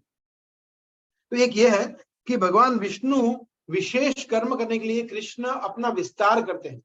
कृष्ण मूल पूर्ण पुरुषोत्तम परमेश्वर है, और उसमें से फिर चतुर्व्यूह निकलता है, वासुदेव, अनिरुद्ध, प्रद्युम्न, संकर्षण। और फिर उसमें से एक और चतुर्व्यूह निकलता है, उसमें से फिर महाविष्णु निकलते हैं। महाविष्णु में से फिर गर्भोदकशाही विष्णु निकलते हैं, और गर्भोदकशाही विष्णु में से फिर क्षीरोदकशाही विष्णु निकलता है। गर्भोदकशाही विष्णु में से वो उनकी कमल, उनकी नाभि में से एक एक ब्रह्मांड में ब्रह्मांड की उत्पत्ति होती है। तो ये भगवान के विष्णु अवतार के विषय में। बट उसका मतलब ये नहीं है कि विष्णु भगवान कृष्ण से इंफीरियर है या कृष्ण सुपीरियर है, नहीं। Krishna and Vishnu are same, but Krishna एक विशेष कार्य करने के लिए अपना विस्तार करते हैं, जिसको कहते हैं विष्णु तत्व, जो जैसे सृष्टि का पालन करते हैं। हम सब जानते हैं शिव जी जो है वो संहार करते हैं, ब्रह्मा जी क्रिएशन करते हैं, और विष्णु है जो पालन करते हैं। तो विशेष कार्य जो है पालन करने के लिए भगवान विष्णु तत्व के, और विष्णु के 3 मुख्य तत्व होते हैं। एक जो गर्भोदकशाही विष्णु है, जो गर्भोदक समुद्र में रहते हैं, और एक क्षीरोदकशाही विष्णु है जो क्षीर सागर में रहते हैं, और एक जो महाविष्णु है जो कारण समुद्र में, कॉजल ओशन में रहते हैं, जिसको कारणोदकशाही विष्णु कहते हैं, जो प्रथम विस्तार है। तो इस तरह से 3 अलग अलग विष्णु अवतार में कृष्ण अपना अपना विस्तार करते हैं। और भी हम विषय में चर्चा करेंगे कृष्ण और विष्णु के विषय में, but this is how it is. This is okay? ठीक है प्रभु।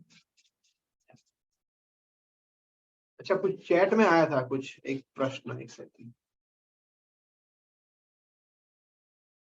प्रभु जी, पुण्य कर्म examples we can do in our routine, पुण्य कर्म examples we can do in routine life, मतलब आप पूछना चाहते हैं कि क्या पुण्य कर्म हम कर सकते हैं, या फिर आप पूछते हैं क्या करना चाहिए नहीं करना? समझ में नहीं आया क्वेश्चन, अगर आप उसको फिर से बता सकते हैं अनम्यूट करके, तब तक हम नेक्स्ट, या फिर लिख के हम नेक्स्ट क्वेश्चन लेते हैं। किसी की हेल्प करने में भगवान से कैसे जुड़े, एक बार फिर से समझना समझ, सॉरी माता जी, मैं भी क्वेश्चन नहीं समझा आपका।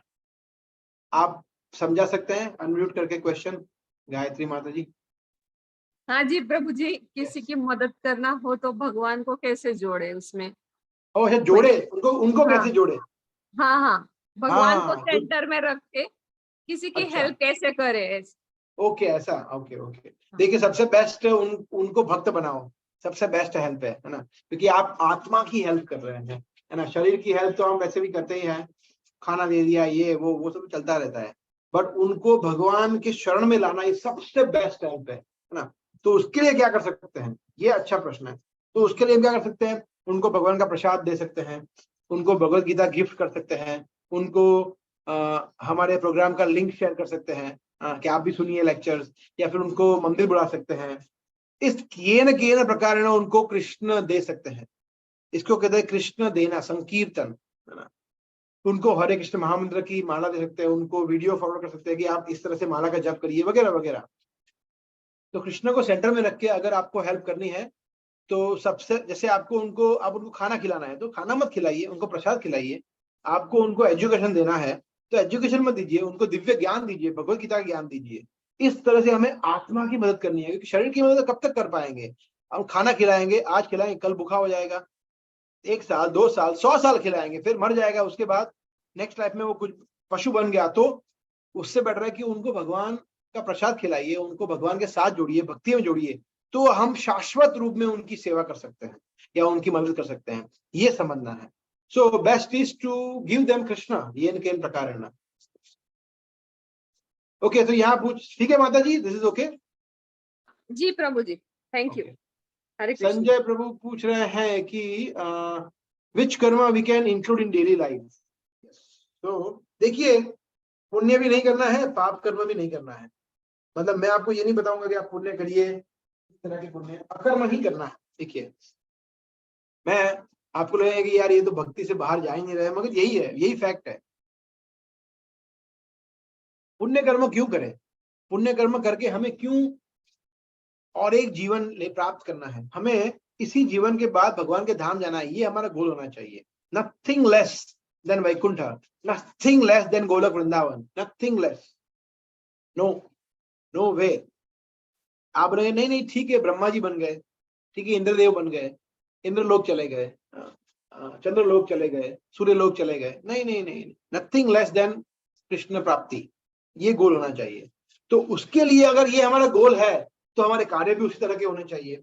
मतलब सुबह उठ के हमें जल्दी उठना चाहिए, ब्रह्म मुहूर्त में उठना चाहिए, 4:30 बजे 5 बजे मैक्सिमम, और उसके बाद फिर हमें भगवान के दिव्य नामों का जप करना चाहिए। अभी तो पुरुषोत्तम महीना है, तो हमें मंगला आरती रोज करनी चाहिए, मंदिर में अगर पॉसिबल नहीं है तो घर पे कर सकते हैं, और भगवान के नामों का जप करना चाहिए, जितना भी आप कर रहे हो, 2 माला 8 माला 16 माला व्हाटएवर, राइट। फिर कुछ ना कुछ हमें पढ़ना चाहिए, मॉर्निंग में हो सके तो बहुत अच्छा है ना। तो 15 मिनट पढ़ लिया, आधा घंटा पढ़ लिया, भागवतम पढ़ लिया, गीता पढ़ लिया, प्रभुपाद की छोटी पुस्तक पढ़ ली, है ना, उस तरह से कर सकते हैं। या फिर तो ये हो गया। फिर उसके बाद आप जॉब पे जाइए, जो भी करना है रूटीन, फिर आप भगवान को भोग लगाएंगे, भगवान को ब्रेकफास्ट या लंच जो भी भोग लगाएंगे, और फिर उसके बाद तो ग्रहण करेंगे प्रसाद के रूप में, वो बहुत इंपॉर्टेंट है। फिर उसके बाद आप जॉब पे जाएंगे या फिर बिजनेस करेंगे वगैरह वगैरह। तो वहां पे 8-9 घंटा, ठीक है, सीमिंगली आप कृष्ण को भूल गए हैं, दैट इज ओके, कोई प्रॉब्लम नहीं है, भूले नहीं है, बट धीरे धीरे धीरे वो आपकी मेमोरी में आएंगे। मगर अभी प्रोसेस ठीक है, क्योंकि आप मॉर्निंग में कृष्ण का स्मरण कर रहे हैं, इवनिंग में कृष्ण का स्मरण कर रहे हैं, अब बीच में आप जॉब कर रहे हैं, बिजनेस कर रहे हैं, दैट इज ओके। तो फिर आप ट्रैवलिंग कर रहे हैं तो आप गीता पढ़ सकते हैं, या फिर आप श्लोक पढ़ सकते हैं, या फिर आप चैंटिंग कर सकते हैं, जो भी आप करते हैं। जॉब में जाते टाइम अगर आप 1 घंटा बस में ट्रैवल कर रहे हैं फॉर एग्जांपल, तो आप ये भी कर सकते हैं, बुक पढ़ सकते हैं, गीता पढ़ सकते हैं वगैरह। फिर जॉब कर लिया, बिजनेस कर लिया, कुछ भी, फिर वापस आए तो आने के बाद आप वापिस संध्या आरती करिए, तुलसी आरती, नरसिंह आरती, वो मॉर्निंग में भी करना चाहिए, इवनिंग में भी करना चाहिए। और फिर आप इवनिंग में कुछ कृष्णा बुक पढ़िए, कुछ लिटरेचर पढ़िए, भगवान को अगेन भोग लगाना है, कृष्ण की चर्चा करना है, भक्तों का संग कर लीजिए, मंदिर जाइए, दर्शन करिए, घर पे भगवान का श्रृंगार करिए, आरती करिए, और फिर रात को भगवान का स्मरण करते करते सो जाइए जल्दी, 10 बजे, 9, 9:30, 10 बजे, 11, 10:30 मैक्सिमम। यस, यही जीवन जीना है, यही डेली लाइफ होना चाहिए हमारा, नथिंग लेस। इसके अलावा ऐसा नहीं कि भाई देखो घूमने चले गए, यूरोप गए, होटल में रुके, मजे किए, फिर बाहर खाना खाना गए। ठीक है, वंस इन अ वाइल कभी भी आप किसी आपको बिजनेस पार्टी में जाना पड़ा या फिर मैरिज में जाना पड़ा, वेडिंग में जाना पड़ा, दैट इज ओके, बट वो हैबिट नहीं होना चाहिए हमारा। सो इस तरह से अगर हमारे कर्म होंगे तो ये अकर्म कहलाएंगे, कृष्ण कृष्ण के अलावा कुछ है ही नहीं इसमें, ये करना है तब कृष्ण की प्राप्ति होगी, है ना। सिर्फ अच्छे कार्य करते रहेंगे, किसी का बुरा नहीं करेंगे, जैसे बहुत सारे संप्रदाय कहते हैं ना, देखो झूठ मत बोलो, अहिंसा रखो, किसी का बुरा नहीं करो, शाकाहारी बनो, ये करो, और फिर अपना लाइफ एंजॉय करो, सब कुछ अपने लिए करो, चाय कॉफी पियो, सब कुछ करो, है ना। तो ये तो पुण्य कर्म हो गया, इसमें कुछ अच्छा नहीं हुआ, और पाप भी करते हैं, पुण्य करते पाप भी करते हैं ना चाहते हुए भी, तो हमें उसके बंधन से कोई मुक्त नहीं कर सकता। अगर वो किंग राजा नृग वो भक्ति में जुड़ा हुआ होता तो उसको वो ब्राह्मण को अपमान करने का भी फल नहीं मिलता, क्योंकि वो भक्ति में जुड़ा हुआ नहीं था, इसलिए उसको छिपकली बनना पड़ा। जैसे मान लीजिए ना चाहते हुए भी हर एक व्यक्ति अपराध नहीं बट पाप करता है, जैसे चींटी है ना, हम चलते हैं तो हमारे पैरों के नीचे चींटियां तो आई जाती है ना, तो वो तो पाप हो ही गया ना, उसका क्या। मगर अगर भगवान की भक्ति से हम व्यक्ति जुड़ा हुआ है तो उसको उसका बंधन नहीं लगेगा, ये समझना, है ना? क्योंकि वो जानबूझ के नहीं कर रहा है। ठीक है प्रभु। ओके, एक और प्रश्न है जो पूछ रहे हैं हिनल माता जी, प्रभु जी भगवान के दर्शन के लिए इस्कॉन ही आना चाहिए या मेरे घर के पास राधा कृष्ण का मंदिर है तो वहां जा सकते हैं? इसके लिए मैं आपको उत्तर दूंगा, जो एक अगेन वीडियो बनाया है मैंने, जिसका टाइटल है मंदिर किसे कहते हैं, ऐसा कुछ है। तो मंदिर में हमें क्या मिलना चाहिए, तो मैं वीडियो आप देख लेंगे तो उसमें उत्तर मिल जाएगा आपको, है ना। 5 चीजें बताई गई है हमारे शास्त्रों में कि 5 चीजें जहां मिलती है उसको मंदिर कहते हैं। तो अगर वो जहां पे आप जाते हैं वहां पे आपको 5 चीजें मिलती है तो बिल्कुल जाइए, बट आई एम श्योर वहां पे नहीं मिलेगी 5 चीजें, तो हमारे मंदिर में मिलती है वो 5 चीजें आपको। इसलिए ऑफ कोर्स उसका मतलब ये नहीं है कि आप अगर आप दूर रहते हैं तो रोज इस्कॉन मंदिर नहीं आ सकते, तो आपके नजदीक के कोई राधा कृष्ण मंदिर में भी जाने में कोई बुराई नहीं है, that is okay. But the point is कि इस्कॉन मंदिर तो आना ही आना है, बिकॉज वहां पे आपको 5 चीजें मिलेगी। आपको हफ्ते में एटलीस्ट एक बार आना चाहिए, संडे को, फ्राइडे को, जब भी एक बार 2 बार, तो क्या है कनेक्शन बना रहता है हमारा। तो मैं आपको ये वीडियो भी शेयर करूंगा, 2 वीडियो शेयर करूंगा, एक वो मांसाहार वाला वीडियो शेयर करूंगा और ये मंदिर किसे कहते हैं ये वीडियो भी शेयर करूंगा, जो इससे कनेक्टेड है, दैट आप लोग देख सकते हैं। उस वीडियो में काफी चीजें हमने डिस्कस किया है। ठीक है, और कोई प्रश्न किसी का? should ask questions, अगर आपको प्रश्न है तो पूछना चाहिए।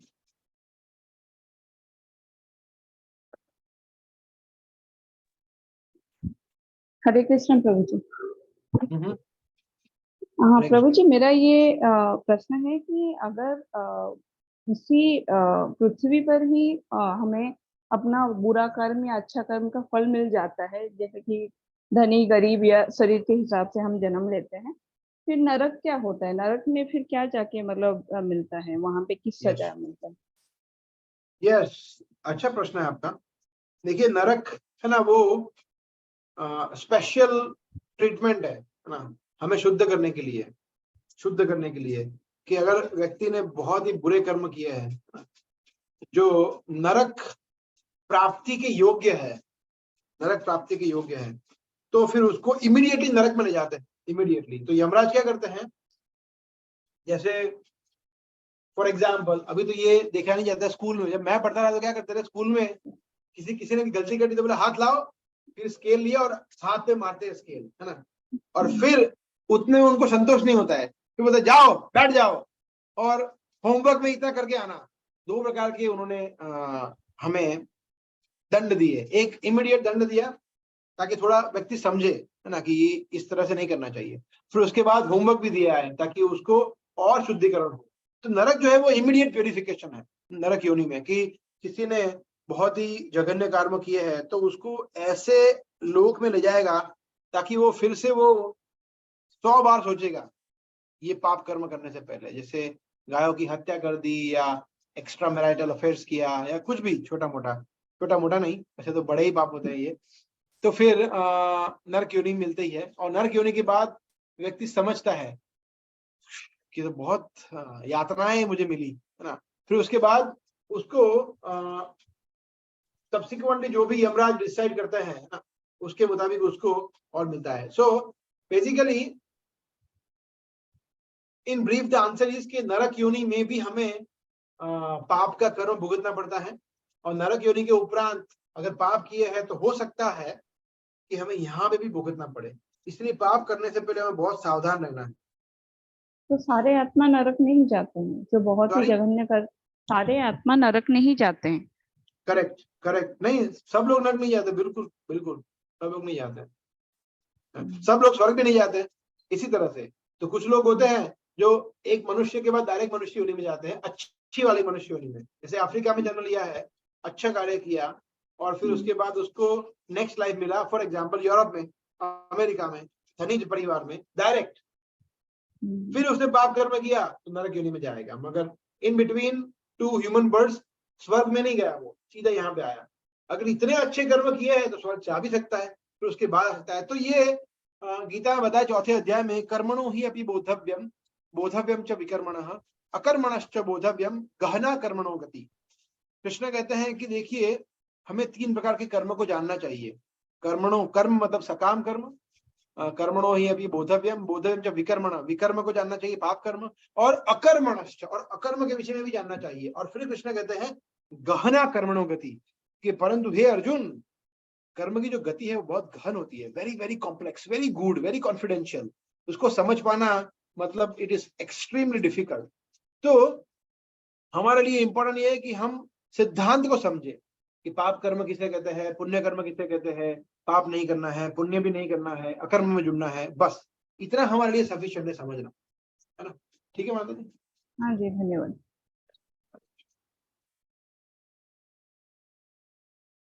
ओके, एनी मोर क्वेश्चंस और वी कैन स्टॉप?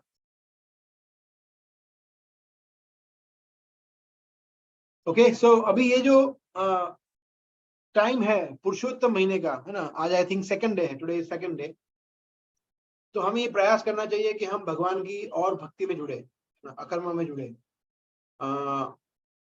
और जैसे आप 1 माला कर रहे हैं तो आप 2 माला कर सकते हैं, या 4 माला कर सकते हैं, या फिर आप गीता का पढ़ना शुरू नहीं किया है तो गीता पढ़ सकते हैं, या फिर माला करना ही शुरू नहीं किया तो माला करना शुरू करते हैं, एकादशी का पालन कर सकते हैं, आप मंगला आरती आ सकते हैं, रोज मंगला आरती सकते हैं ना।